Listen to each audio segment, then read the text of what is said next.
only going to teach you the double angle identities for sine and cosine, because if there is one for tangent, it's kind of complicated.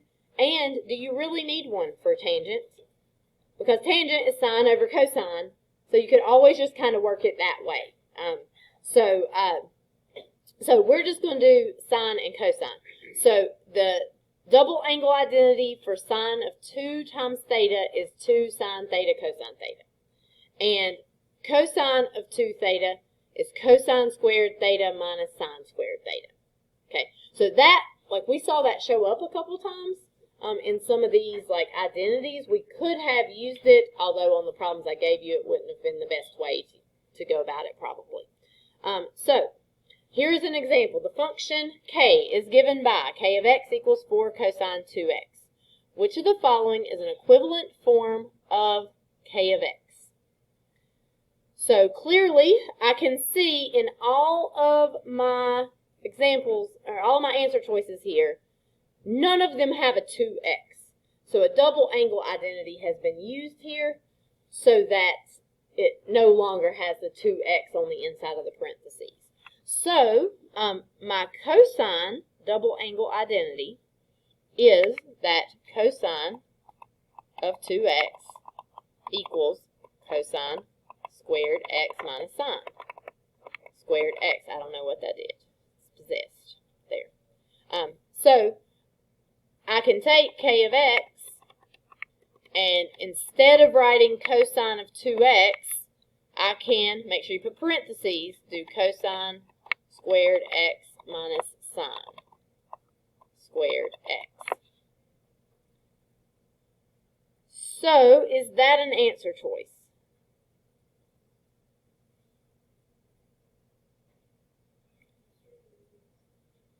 Okay, if I distribute here, I get 4 cosine squared x minus 4 sine squared x. Is that an answer choice?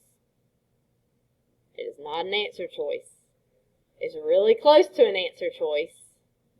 It's really close to D, but is it D? It is not. So that kind of, like, this is not going to be it, because there's just no way to change a minus to a plus and have it equivalent right here. Also, there's another one I would probably throw out at this point. Any ideas one that you would throw out? I'd throw out A. What did a student do wrong if they get A? If you look over at that other slide that had those identities. What's your sine of 2 theta? Sine times cosine, right? So if you use the wrong identity, if you use the sine identity, you would get answer choice A. So that one's not going to be it. So if I look at my other 2 answer choices, what do you notice about them? They don't have a sign. So we've been working on it up here. How could we get rid of a sine squared?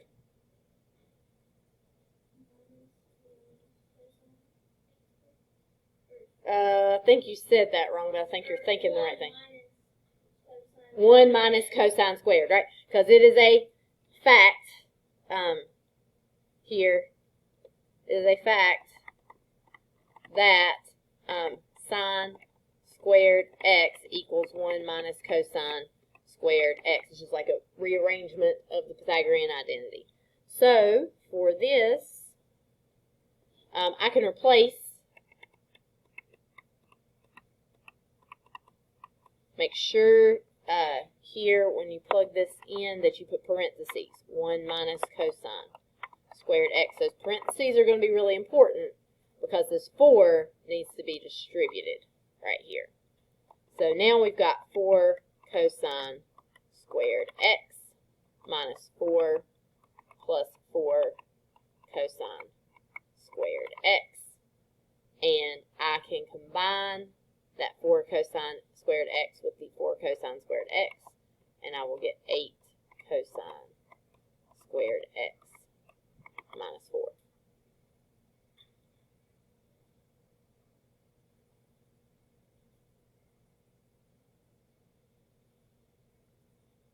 And that is answer choice C. Okay, so it still involves a little bit of what we were doing yesterday, right? So it's sort of building, but it's this like new first step that you have with this new identity.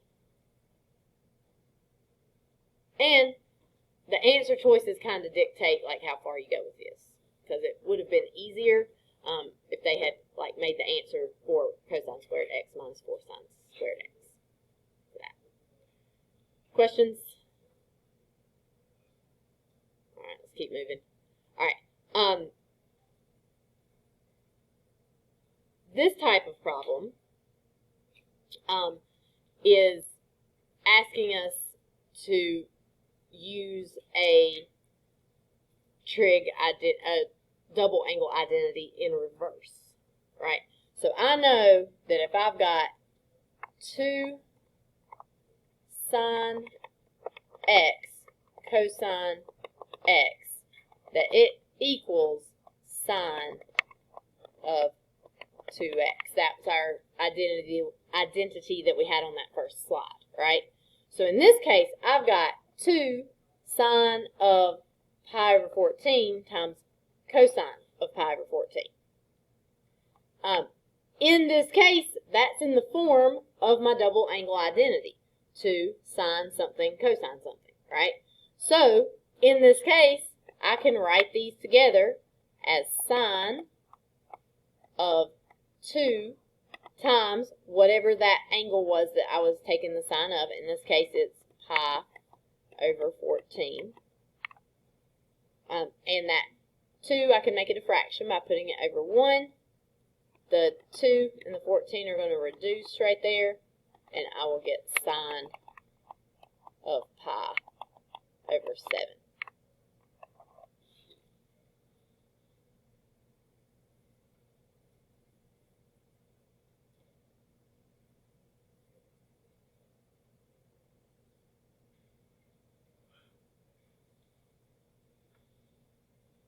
Okay, questions there?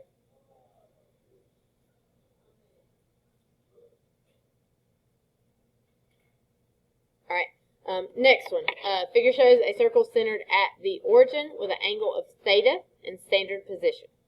The terminal ray of the angle intersects the circle at point P. The coordinates of P are 5 and 12. What is the value of sine of 2 theta? So I know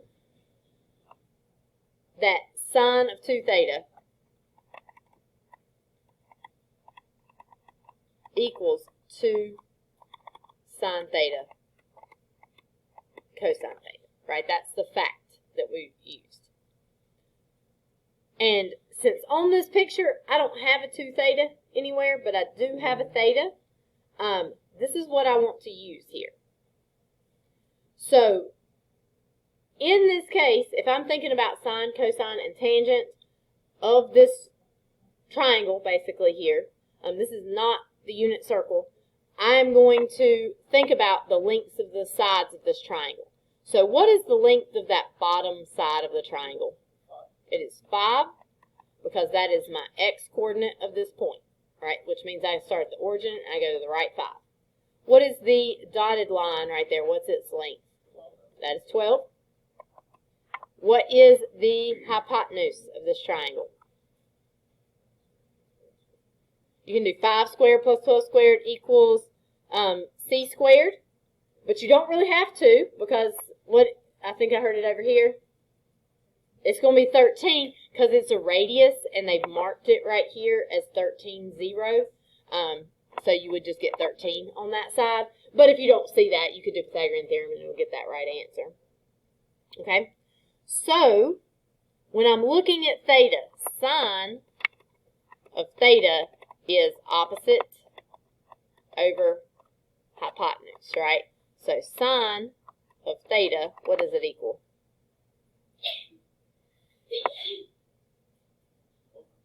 It's going to be 12 over 13. And cosine of theta is going to be adjacent over hypotenuse.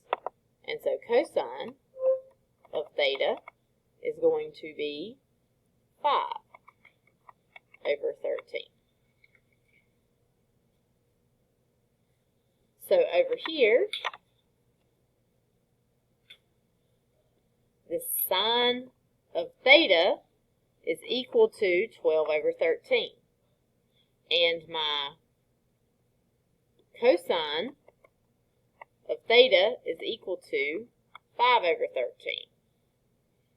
So I can plug those in. I'm going to have 2 times 12 over 13 and 5 over 13. And this, we can make it a fraction. 12 times 5 is going to be 60, times 2 is going to be 120 in the top. And 13 times 13 is 169.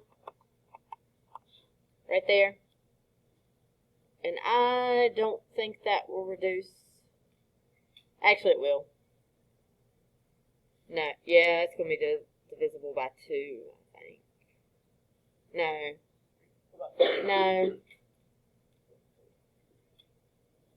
It's not divisible. No, it's not divisible by 3. I don't think it reduces. I think it's good. Do you want to know the 3 division trick? This is an excellent trick. If you want to know something like 120 is divisible by 3, I mean, that one's kind of easy to see. But if you take the digits, 1 plus 2 plus 0, it gives you 3. 3 is divisible by 3, so 120 is divisible by 3. 169, if I do 1 plus 6 plus 9, that is going to give me 16. That is not divisible by 3, so 169 is not divisible by 3. It only works for 3s. It doesn't work for other numbers. But if you're trying to decide if something's divisible by 3, you can add the digits. If it's divisible by 3, then it is your... I can't remember where I learned this. Somebody showed it to me sometime. I was like, oh, that is actually kind of useful to have stored away in my mind. Yeah. So, like, if you've got, like if we've got 2, 7, 1, 4, 2, right? You do 2 plus 7 plus 1 plus 4 plus 2. That's 9, 10, 14. That's 16, not divisible by 3. But if I changed that last digit to a 1, it would be 15. So that one, like, 27,141 is divisible by 3. Let's check it. What I even have there? 2. Wrong thing.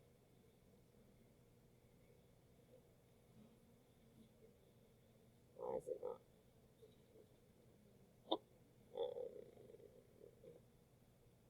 27141. 27141 divided by 3 is 9,047. So, I mean, it doesn't like help you know what it is, but it lets you know it is divisible by 3 there. So there's you a cool trick there. And it does come in handy sometimes, like on the, because whenever I felt like 169 looks like 3 goes into it because 6 and 9 are both divisible by 3. So when you suggested it, I was like, oh yeah, that might work. But I did 1 plus 6 plus 9, and I was like, no, it doesn't happen there. So let's continue on. All right, so we're going to see some of these in solving equations. So when we see these in solving equations, if you see a sign of 2x, sometimes it might be helpful to change it to sine and cosine. But sometimes it's not, and in this case it's not. Because if I change this, like, let's just imagine that I change it to 2 sine x cosine x minus 1 equals 0. I can't do anything after that, right? I could, like, add the 1 divided by 2, but then that's just telling me sine x times cosine x equals 1/2, which is not anything that I know, right? I don't know that. Nothing on the unit circle tells me what sine and cosine are when you multiply them together. So this is like a dead-end street. This is like when my husband, if we're trying to get home, we've gone down a dead-end street. You have no choice but to turn around and try something else. So another strategy that we can use is a little bit like we were doing with those, is a little bit like we were doing with those problems where we were doing the vertical asymptotes. So let's just leave the 2x there for right now. So we're going to have sine of 2x equals 1 if we move that 1 over to the other side. So like we were doing with those vertical asymptotes, I want to think about where does sine equal 1. This problem asks for principal values. This is the same as those restrictions that we were using for inverse cosine. So my answer needs to be, for sine, what is it? Yeah, 1 and 4, and it's negative pi over 2 less than or equal to x less than or equal to pi over 2. That's what it's asking for if it's sine. If it was cosine, it'd be first and second quadrant. Now, I will tell you a trick. This right here is going to compress this graph by a factor of 1/2. That means twice as many answers could be in that section. So when we're looking at this, if I have a 2 right here, I need to really look from negative pi to pi because I'm going to have to divide my answers by 2 for that. So if you have a number inside here, you're going to have to look at like twice as big of an area for that. So for this, where does sine equal 1? In this particular case, it's 1, so there's only one place where that happens. Sine's your y coordinate right here at the top, right? It's at pi over 2. So sine is going to equal 1 at pi over 2. But it's not just whenever x equals pi over 2, it's when 2x equals pi over 2 because you've got that 2x in there. You can think about doing it this way where you're doing like a sine inverse of both sides. So sine inverse of 1 is like where does sine equal 1? And then you are canceling that sign out right there. So last step right here would be to divide by 2 or multiply by 1/2. That'd be a little easier. But you're going to get pi over 2 times 1/2. So you'll flip second, multiply. So you will get pi over 4 for that. And that falls between negative pi over 2 and pi over 2.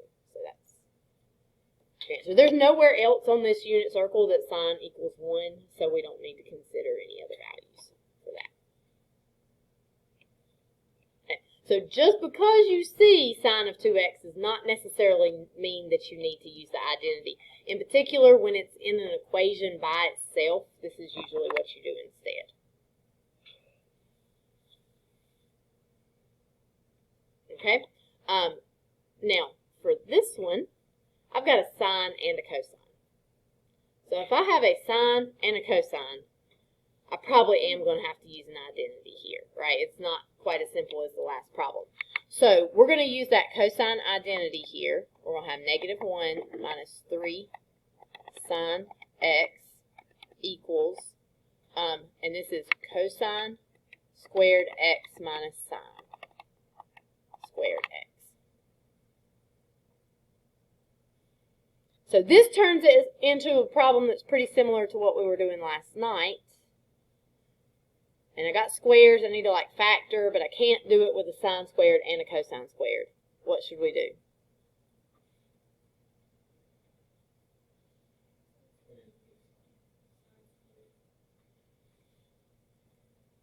Can you add the 1 over and change it to cosine? Change it anyway without having to move the 1. You could move a 1 and mess with it that way, but I wouldn't. Do we need to go to sines or cosines? Sines, because I've got that 3 sine x that I cannot change. So I would just take cosine, where it's at, and change it to 1 minus sine squared x. So this piece right here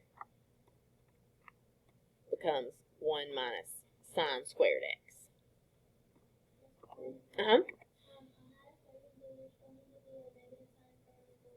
Oh, yes, thank you. Lost it.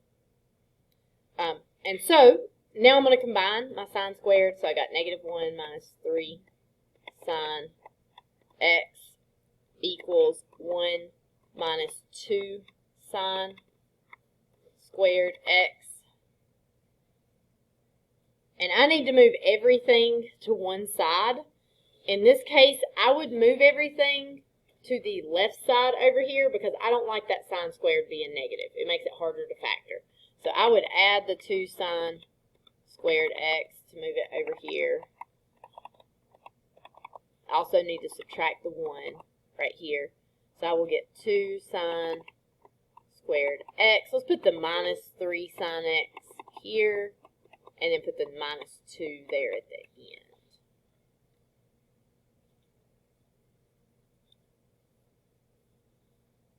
Okay, questions?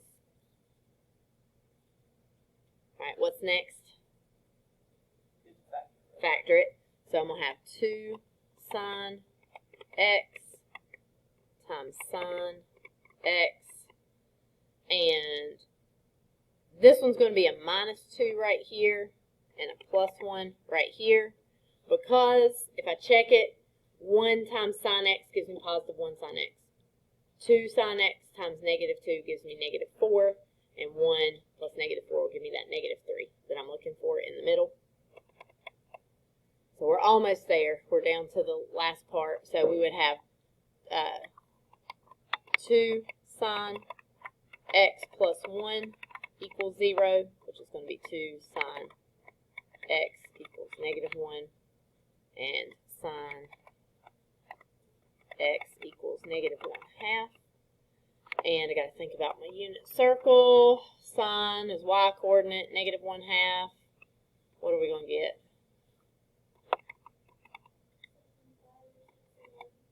7 pi over 6, 11 pi over 6 here.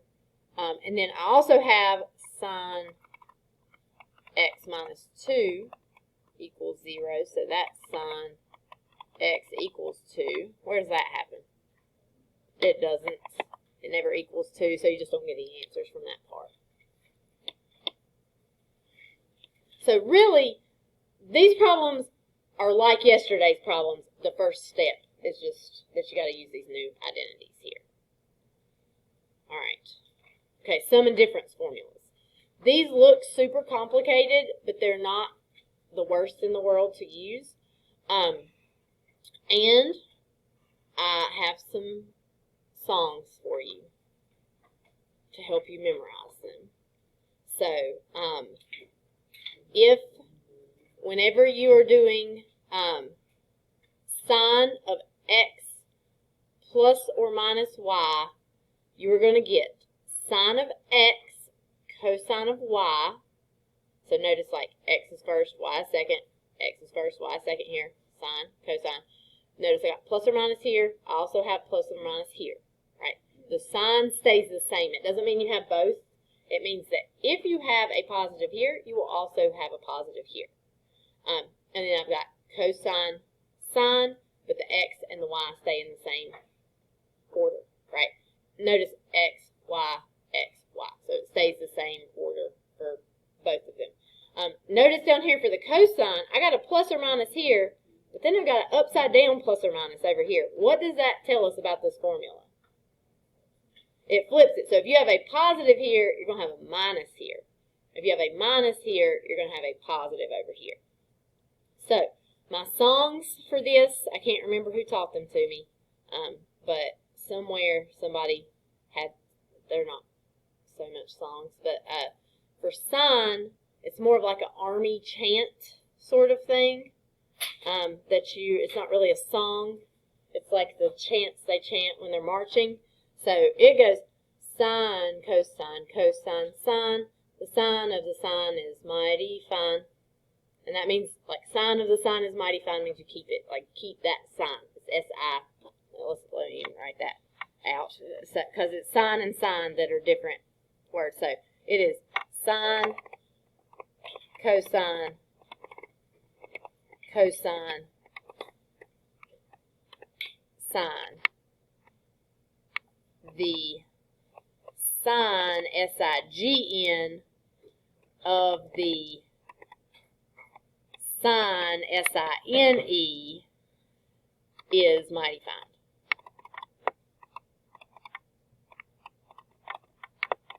And I sing it to myself when I write it down, because it's the only way I got it memorized. So, sine, cosine, cosine, sine. Sine of the sine is mighty fine.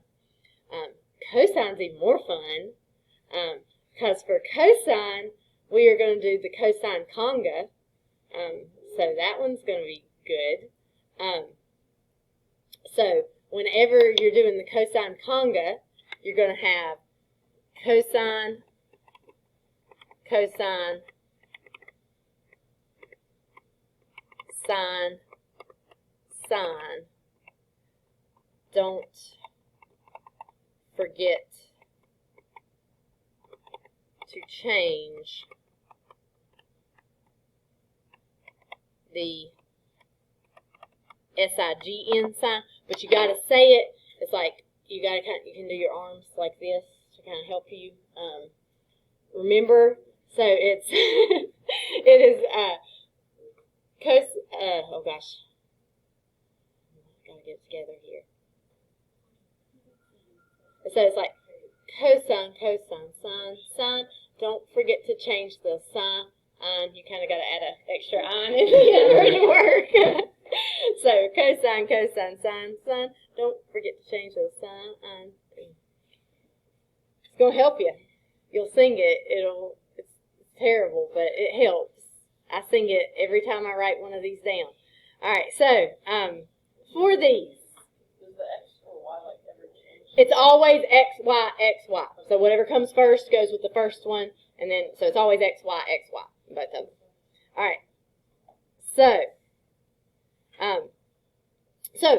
this can be used to find exact values of things like pi over 12.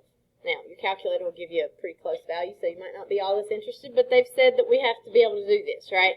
So if I see sine, then I know here that I don't have pi over 12 on the unit circle.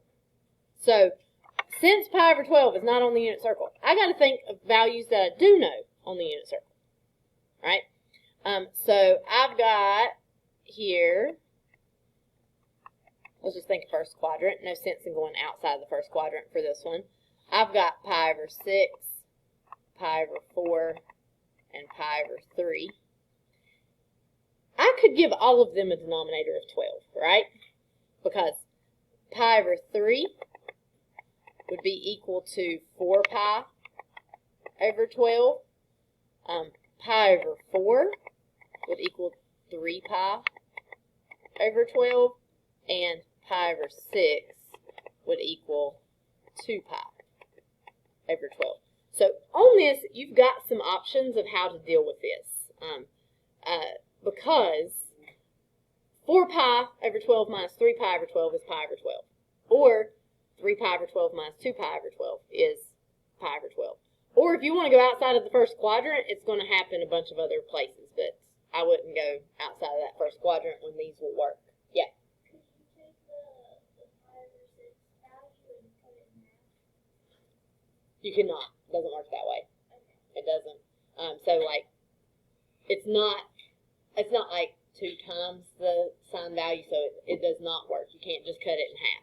So, but what you can do is you can say that pi over 12 is the same as, let's use 3 pi over 12 minus 2 pi over 12, which means that this is the same as sine of pi over 4 minus pi over 6.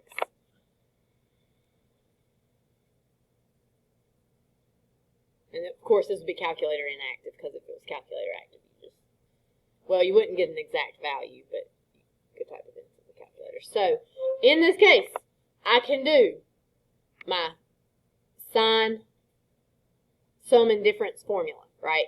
So, it is sine, cosine, cosine, sine. The sine of the sine is mighty fine, so we'll keep a minus right here in between. And then the first one is pi over 4, The second one is pi over 6. The first one is pi over 4 here. The second one is pi over 6. They always go in order. Pi over 4, pi over 6, pi over 4, pi over 6. We could have used pi over 3 and pi over 4. It's just those numbers have to like add or subtract to give you pi over 12. So whatever you choose has to give you pi over 12 whenever you subtract them. Yeah.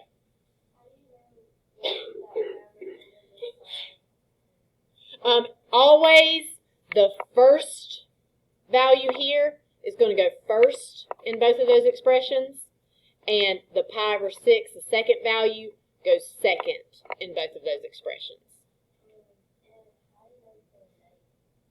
That's your sign of the sign is mighty fine, means keep that sign. So if you have a minus sign right here, you keep that minus sign for this. On the cosine one, you're going to change that sign.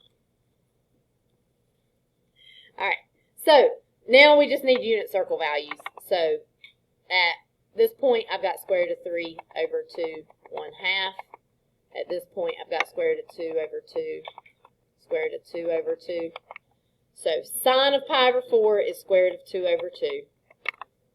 Cosine of pi over 6 is my x-coordinate here, so that's going to be square root of 3 over 2.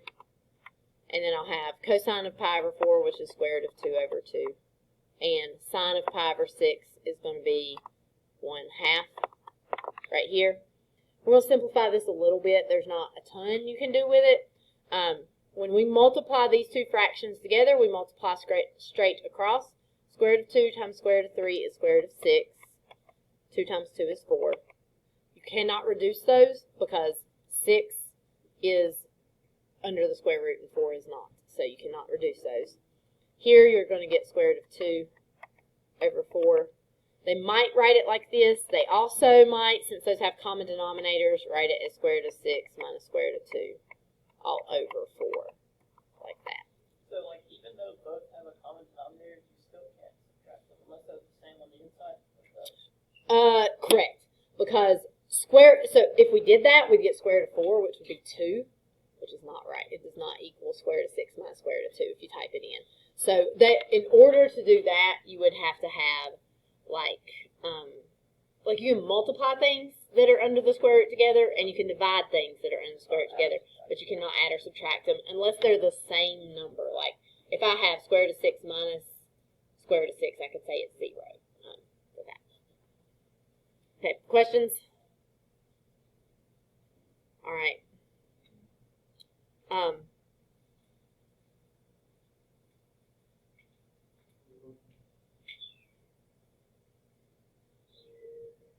All right, we're going to do this one. This will be our last one for today. They've given us a function. They're asking us to find f of pi over 6.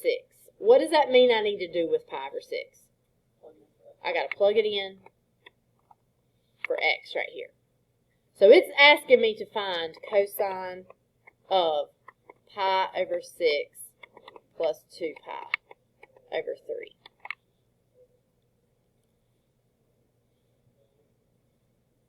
So for this one, I've got to do the cosine conga for this one, right? I got cosine, I keep saying it more like the first one. Cosine, cosine, sine, sine. Don't forget to change the sign. So like right here, since this is plus, you got to have a minus right here. Okay? And then pi over 6 goes first. 2 pi over 3 goes here. Pi over 6 goes first, 2 pi over 3 here.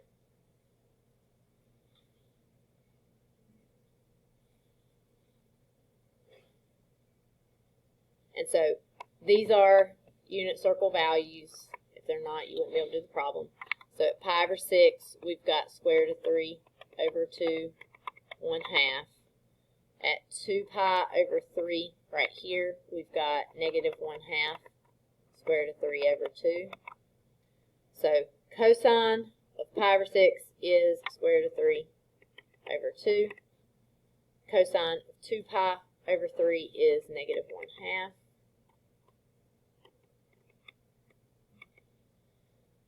sine of pi over 6 is 1/2.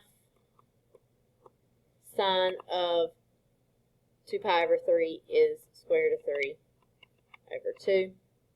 And so for that, we will get negative root 3 over 4 minus root 3 over 4. So those can be put together because they got common denominators. We got negative root 3 minus negative root 3 over 4. We can, since they're both 3s. This is like a negative 1 root 3 and a negative 1 root 3. So that would be negative 2 root 3 over 4. So like the numbers don't get subtracted or anything. They get, your coefficients get put together. And that'll reduce just a little bit more because the 2 and the 4 can reduce. So you get negative root 3 over 2. What just happened? What did I do? It's like, why would it not be negative root 6? Like, just when you combine them, like, you still don't do anything on the inside of the square root. Right. You can't do, so you almost treat that square root of 3 like it's a variable for that. Okay. All right. So we got most of it done. We got a little more.